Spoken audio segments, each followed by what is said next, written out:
Hi student. आज हम लोग डिफरेंशिएशन में चेन रूल की बात करेंगे। ओके। एक्चुअली में चेन रूल क्या होता है और उसको कैसे अप्लाई करते हैं और कब अप्लाई करते हैं, इस पे आज बात होनी है। तो सबसे पहले देखो, चेन रूल होता क्या है कि अगर y कोई t का फंक्शन है और t खुद x का फंक्शन है और आपसे पूछ रहा है find dy by d x. Okay. Then formula होता है dy by d t d t by d x. ये कैंसिल नहीं होता है ऐसे टी से टी, बट आपको समझना है कि दो फंक्शन का कंपोजिशन एक नया फंक्शन बन रहा है, तो मिलाकर बातें थी। अब ये जो भी वर्क हो रहा है, आपको ये समझना है कि आप y से चल रहे हो और अंदर T T function you you function Z और लास्ट में x मिले। तो बस ये समझना है कि y से चलना है और x तक पहुंचना है। अब बीच में कई वेरिएबल मिल सकते हैं एज्यूम करने के लिए आपको, तो मैं क्वेश्चन करूंगा तो आपको ये रूल समझ में आएगा। बस ये समझना है कि d y by d x की वैल्यू बस जो आप अपने से जूम करते जाए तो नीचे तो ऊपर, फिर नीचे ऊपर, ऐसे करते हुए चला आएगा। जैसे एक क्वेश्चन लेते हैं तो आपको ज़्यादा समझ में आएगा। आपसे बोल रखा है differentiate each of the following. First question है tan root x, second question है 5x प्लस 7 की पावर 100। ध्यान दीजिएगा, आप में भी ये है y और आपको क्या फाइंड करना है d y by d x, differentiate with respect to x, मतलब जो वेरिएबल है उसी के रिस्पेक्ट में डिफ्रेंशिएट किया जाएगा। ठीक।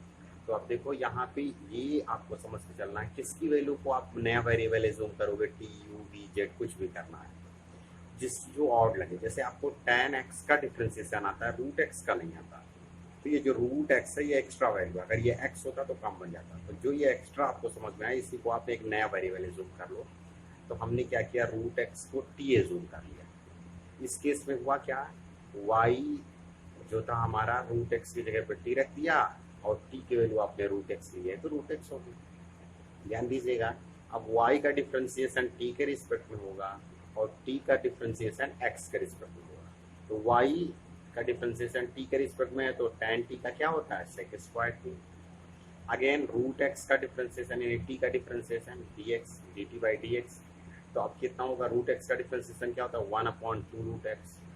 ध्यान दीजिएगा, अब आपको फार्मूला याद रखना है d y by d x. D y by d x क्या होता है, d y by d t into d t by d x. ये हमने पहले बताया था। यहाँ केवल एक ही वेरिएबल यूज कर रहे हो टी, केवल एक, दो स्टेप आएंगे। ठीक। अब देखिए, ये इसकी वैल्यू ये लिखी है और इसकी वैल्यू ये लिखी है। अब क्योंकि टी आपने अपने से जूम कर लिया है तो उसकी वैल्यू क्या करो, पुट कर दो। अब उसकी वैल्यू पुट करोगे तो सेक स्क्वायर टी की वैल्यू है रूट एक्स, यही आपका आंसर। तो आपको ये समझ से चलना है कि कौन से नए वेरिएबल की बात हो रही है। ओके। जैसे एक नया क्वेश्चन ले लेते हैं हम लोग, तो जो अपनी देखा है 5x प्लस 7 की पावर 100। अब ये जो 5x प्लस 7 होता तो काम बन जाता है, या x की पावर 100 होता तो काम बन जाता है। ये लिखा हुआ है इसलिए कर रहा है। तो हम लोग क्या करेंगे, जिसकी वजह से प्रॉब्लम है उसी को टी जूम कर लेंगे। तो क्या करेंगे, 5x प्लस 7 को टी ले लेंगे, या x है उसका।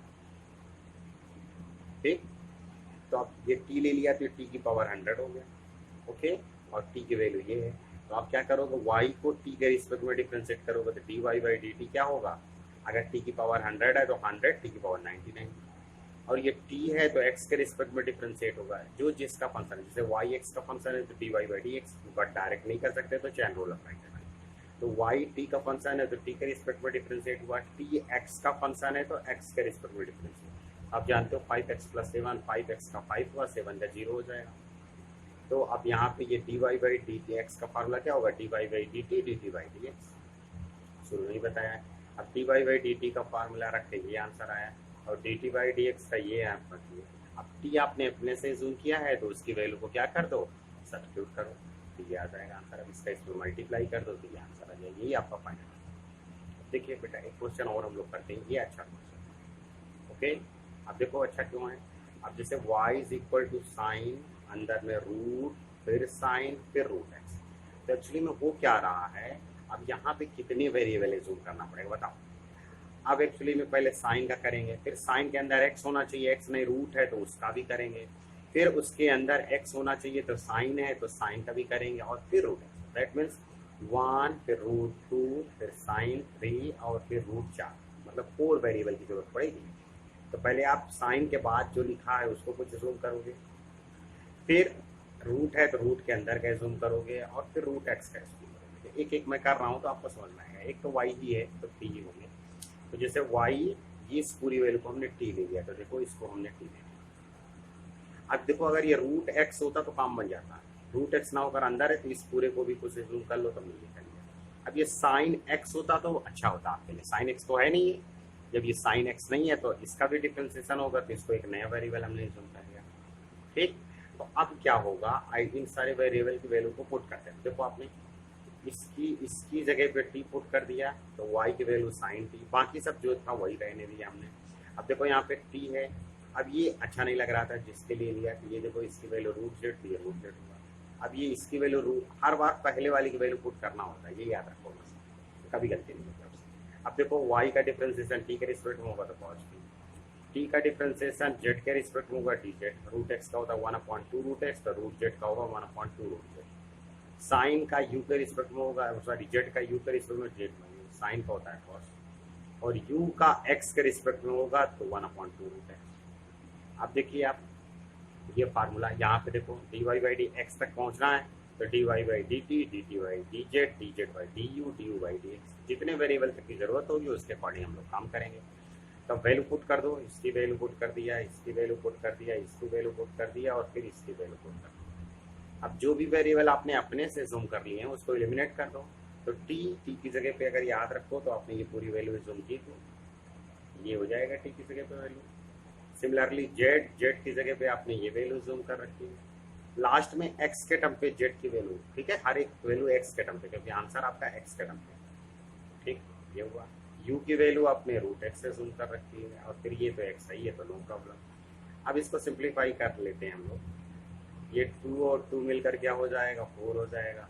ये देखो यहाँ 2 और 2 4, तो ये 4 लिख दिया हमने। बाकी जैसे वैसे ये देखो, ये साइन के अंदर है, ये मत समझना कि बाहर है तो कैंसिल कर दो आप। ठीक, ये कॉस के अंदर है रूट एक्स, ना कि रूट ऐसे कैंसिल हो जाएगा। ठीक, इस तरीके से इसको सिंप्लीफाई किया तो ये आपका आंसर आ जाएगा। ओके, तो ये चैन रूल पे क्वेश्चन थे। एक दो क्वेश्चन और आपकी समझ के लिए ले लेते हैं हम लोग और उसको करते हैं। जैसे आप देखिए क्वेश्चन ये, ठीक, अब जैसे कह रहा y की value cos sine root a x plus b है, तो d y by d x find करो। तो देखो कॉस के बाद जो है उसको एक वैल्यू जूम करोगे, फिर साइन के अंदर जो है उसको करोगे, फिर रूट के अंदर जो है उसको करोगे, तीन करेगा। तो यू की वैल्यू ये पूरी है, जूम कर लिया। फिर इससे प्रॉब्लम है हमको तो इसको भी ये जूम कर लिया। फिर ये अंदर वाले से प्रॉब्लम इसको। अब ये आपको कैसे आएगा, ये आप प्रैक्टिस से आएगा, जब प्रैक्टिस 2-4 क्वेश्चन नहीं करोगे तो आ जाएगा। तो अब वैल्यू रख दो, वाई इस पूरे को यू किया है तो कॉस यू। अब वाई पहले वाला लेते हैं हम लोग, तो इसकी वैल्यू भी ये जूम किया, ये देखो तो ये साइन भी हो गया। ठीक, पड़ गया था इसलिए हमने यहाँ पे लिख दिया साइन। अब v, तो ये t ये जूम किया तो ये v की वैल्यू रूट t, और t की वैल्यू ax प्लस b थी, वही रहने की। ध्यान दीजिएगा। अब इसका डिफरेंशिएशन करोगे u के रिजल्ट में तो cos प्लस माइनस साइन होता है। ये साइन v है तो cos v हो जाएगा, फिर रूट है तो 1/2 रूट x हो जाएगा, और ax प्लस b का x का कोफिशिएंट यानी ये आ जाएगा वैल्यू। ये देखो ये फार्मूला हो जाएगा, ये तो आपको पता है। अब देखिए इसमें वैल्यू पुट कर दो, साइन यू की वैल्यू ये है, इसकी वैल्यू ये है, इसकी वैल्यू ये है, और इसकी वैल्यू ये। ठीक, अब आप u अपने से जूम किए तो u वैल्यू किसकी लिया था, इसका लिया था, इस पूरी वैल्यू को u समझा था आपने, तो इस पूरे को लिख दो यहाँ पे। ठीक, तो ये पूरा लिख दिया। तो v की वैल्यू आपने जो जूम कर रखी है, v की वैल्यू ये जूम कर रखी है, तो v की जगह पे रख दो। ठीक, और फिर उसके अंदर रूट t है तो t का हो जाएगा, और ये आपका फार्मूला हो जाएगा। इस तरीके से आपके क्वेश्चन हो जाएंगे, और ऐसे ही आपको करने होंगे। ओके, अभी बहुत ही इंटरेस्टिंग क्वेश्चन, इसको देख लो। प्रूविंग वाले भी क्वेश्चन कभी कभी परेशान कर लेते हैं, तो वो भी आपको आनी चाहिए। जैसे y की वैल्यू ये है तो प्रूव दैट दिस। अब देखो इसमें कहीं साइन कॉस नहीं है, यानी पक्का है कि कुछ ऐसा बन रहा होगा और उसकी जगह y रखा है। तो क्वेश्चन को करते हैं, d y by d x निकालते हैं पहले, तो d y by d x. तो u इंटू वी मेथड है, u अपॉन वी मेथड है, तो v को ऐसे रहने दिया, u का डिफरेंशिएशन था कॉस का माइनस साइन, और साइन का कॉस, माइनस का साइन लगाया, डिनोमिनेटर ऐसे रहने दिया, डिनोमिनेटर का कॉस का माइनस साइन, साइन का कॉस, अपॉन डिनोमिनेटर का स्क्वायर हो गया। अब देखो ये माइनस माइनस बाहर ले लिया तो इसका होल स्क्वायर हो गया। अब देखो ये कॉस माइनस साइन लिखा है, ये भी कॉस माइनस साइन लिखा है, तो इसका होल स्क्वायर हो गया। माइनस बाहर था, हमने बाहर ही रहने दिया। अब इसका डिवाइड यहाँ भी कर दो, इसका डिवाइड यहाँ भी कर दो। यहाँ करोगे तो ये पूरा कैंसिल हो जाएगा तो -1 होगा, इसका डिवाइड यहाँ करोगे तो माइनस साइन, और ये पूरी वैल्यू ऊपर माइनस नीचे प्लस है, कटेगा नहीं, कैंसिल नहीं होगा। एक्चुअली में इसको देखो तो यही तो y है, आपने देखो यहाँ पे इसी को तो y बोल रखा है, ये y लिख दो तो dy बाई dx की वैल्यू क्या हो जाएगी -1 y स्क्वायर। सबको इधर लेते हैं और this is your true required result. ठीक, एक ऐसी क्वेश्चन और कर लेते हैं लास्ट। एक्चुअली में ये प्रूविंग फिर एक और आ गई, कह रहा है y की वैल्यू साइन समथिंग ये है तो प्रूव करना है ये। अब देखो यहाँ पे चैन रूल आपको लगाना पड़ेगा, पहले इस पूरे को b मानोगे, फिर इसको भी t मानोगे, तो ये देखो कुछ ऐसा किया, इसको u जूम कर लिया और इस वाली वैल्यू को भी कर लिया। तो ये क्वेश्चन है y is equal to sine something, तो y is equal to sine, इस पूरे को u जूम कर लिया, फिर u की वैल्यू क्या है tan इनवर्स t, तो वो कर दिया है। अब ये 2x आपने b को ले लिया तो b, हर बार पहले वाली की वैल्यू यहाँ पुट कर देते।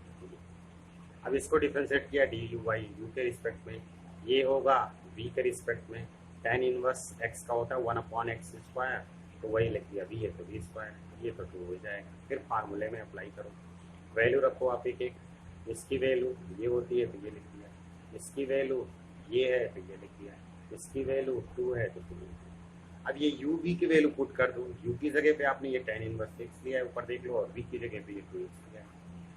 बट ये आंसर आ गया आपका, बट ये आपको प्रूविंग में नहीं करना है। प्रूविंग में देखो कहीं भी साइन कॉस नहीं दिख रहा, एक्स के टर्म पे लाना है, यानी अभी इसको सिंप्लीफाई करना होगा, करते हैं हम लोग। एक्चुअली में ये है आपका, अब ये tan इनवर्स ये कॉस है, अगर ये भी कॉस इनवर्स बन जाए तो ये दोनों आपस में कैंसिल हो जाएंगे, मतलब कैंसिल करते नहीं ऐसा मान के चलते, और ये वाला आंसर हो जाएगा। तो देखो tan इनवर्स एक्स, तो आप जानते हो कि tan इनवर्स एक्स ऐसे समझ लो कि tan इनवर्स 2x को आपने थीटा ले लिया, तो tan थीटा की वैल्यू क्या हो जाएगी 2x, तो 2x/1, तो इसको थीटा समझ लो, ट्रायंगल बना लो, तो tan थीटा क्या होता है दिस अपॉन दिस, तो ये यहाँ 1। अब इसकी वैल्यू हो जाएगी पाइथागोरस थ्योरम से ये आ गया। आपको क्या चाहिए कॉस चाहिए, तो कॉस थीटा क्या होगा बताओ, दिस अपॉन दिस, तो 1/1 प्लस 4x का होल स्क्वायर, यही होगा ना कॉस। तो थीटा की वैल्यू क्या हो जाएगी कॉस इनवर्स समथिंग, तो यानी tan इनवर्स समथिंग की वैल्यू ये है, तो कॉस इनवर्स की वैल्यू ये हो जाएगी। तो कुल मिलाकर tan इनवर्स को आपने कॉस में चेंज कर दिया, ऐसा किया तो ये गया और ये बन गया।